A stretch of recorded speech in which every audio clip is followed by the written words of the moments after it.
ওনার অবস্থা গত 3 দিন 27, 28, আজকে 29 তারিখ আলহামদুলিল্লাহ ওনার অবস্থা একই পর্যায়ে আছে। খালেদা জিয়ার অবস্থা অপরিবর্তিত। মেডিকেল বোর্ড সিদ্ধান্ত দিলে নেওয়া হবে বিদেশে। হাসপাতালে ভিড় না করার আহ্বান উপদেষ্টা পরিষদ সহ দেশব্যাপী দোয়া।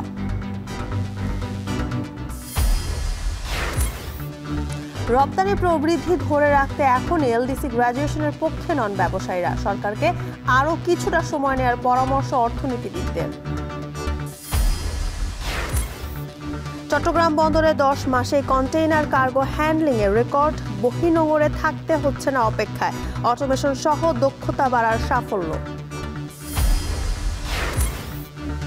কুষ্টিয়ার সময় বাড়িয়েও শেষ হয়নি জিকে ক্যানেল সেতু নির্মাণ। ঠিকাদারের গাফিলতিতে অগ্রগতি মাত্র 50%।